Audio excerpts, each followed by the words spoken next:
Vidéo spéciale à partager massivement. On a eu des plaintes de la part de parents qui nous disent que voilà, en CM1, des enfants 9-10 ans, au cours d'un atelier pédagogique, sont sortis complètement traumatisés, se bouchant les oreilles, disant « je ne veux plus retourner à l'école ». En me baladant sur Twitter, j'ai pu voir ce post du collectif des Mamans Louves et de SOS Éducation, interrogeant le ministre de l'Éducation nationale et de la jeunesse, Pape Ndiaye, sur le fait de savoir en quoi apprendre des choses comme ça en CM2 protégerait des enfants d'une dizaine d'années d'abus. Regardez cette capture. Les liens vers les documents originaux seront dans la description de cette vidéo. Du coup, j'ai ouvert le lien proposé par les Mamans Louves et SOS Éducation, et j'ai pu constater avec écœurement que d'autres phrases du même genre ont été citées à des enfants de cet âge-là.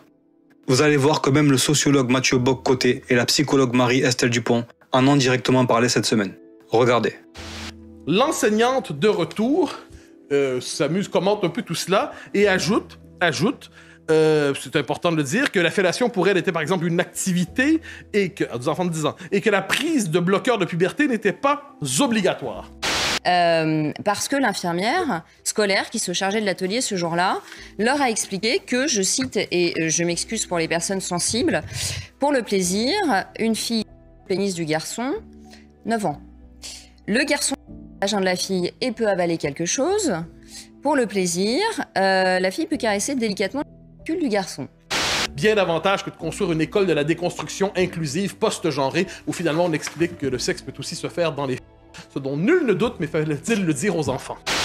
Petite parenthèse, j'ai aussi directement demandé au collectif des Mamans Louves d'où provenaient ces phrases-là. Et elles m'ont gentiment répondu. Il s'agit là d'une séance tenue par une infirmière de l'Éducation nationale dont nous avons reçu le témoignage de parents. L'établissement ne niant pas le caractère inapproprié, mais minimisant son impact. Bon, franchement, c'est vrai que c'est chaud là. Je pense que ce n'est pas un bon moyen d'éducation pour nos enfants. Et qu'au contraire, cela peut créer des traumatismes. D'ailleurs, écoutez. Les enfants arrivent chez eux, un peu traumatisés. Les réactions sont assez... C'est ce qui est rapporté par SOS Éducation. Certains sont en pleurs, en larmes. Certains, au moment de recevoir des cours, étaient sur le mode « je ne veux pas entendre et ainsi de suite. Donc, vous voyez une forme de traumatisme. À tout le monde, il y a un choc. Des plaintes de la part de parents qui nous disent que voilà, en CM1, des enfants 9-10 ans, au cours d'un atelier pédagogique, sont sortis complètement traumatisés, se bouchant les oreilles, disant « je ne veux plus retourner à l'école ». À vrai dire, j'avais déjà entendu parler de ce genre d'éducation, il y a 1 an ou 2. C'était en Belgique, le guide Evras, écoutez. Éduquer les jeunes, dès la maternelle, à la vie relationnelle, affective et sexuelle, c'est le rôle d'opérateur labellisé Evras. Plusieurs publics sont visés, écoutez. 4 publics sont visés, les 5-8 ans, 9-11 ans, 12-14 ans et les 15-18 ans.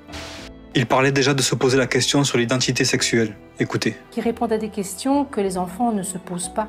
Exemple, l'identité sexuelle. Dès 5 ans, prendre conscience que son identité de genre peut correspondre ou ne pas correspondre à celle assignée à la naissance. Dès 9 ans, la notion de transgenre apparaît dans leur brochure. Dès 9 ans, âge où se produit la grande partie du développement pour les corps mâles et les corps femelles, la notion de transgenre apparaît. D'ailleurs, c'est ce que dit le document des Mamans Louves et de SOS Éducation, ce qu'explique Mathieu Bock-Côté ici. Et on a pris la peine d'expliquer qu'on peut changer de sexe. On peut changer de sexe en prenant des médicaments qui permettent de changer de sexe lorsqu'on est enfant. Il s'agit d'informer l'enfant sur la possibilité de prendre des hormones ou de recourir à des opérations chirurgicales. Donc, la possibilité de changer de sexe, elle est donnée aux enfants de 10 ans dans le cadre de cette activité pédagogique. Bon, on continue avec la brochure Evras. Ce guide prévoit de sensibiliser les enfants à la liberté de choisir son, sa ou ses partenaires et de leur faire reconnaître que le partage de sextos ou d'envoi de photos nudes peuvent être une source de plaisir et donc de se sentir libre d'en envoyer dans le consentement. On parle d'enfants de 9-11 ans là. C'est chaud quand même, non? Bref, ça devient n'importe quoi là. C'est quoi le but en fait? Sensibiliser ou faire découvrir? Enfin, moi je ne comprends pas. Il a raison! Je tenais à remercier les personnes qui œuvrent pour le bien-être de nos enfants, comme par exemple le collectif des Mamans Louves, SOS Éducation, ou encore ces personnalités publiques comme la psychologue Marie-Estelle Dupont et le sociologue Mathieu Bock-Côté qui en parlent publiquement. Restons vigilants, tout va très vite de nos jours. partagez cette vidéo en masse pour alerter les parents.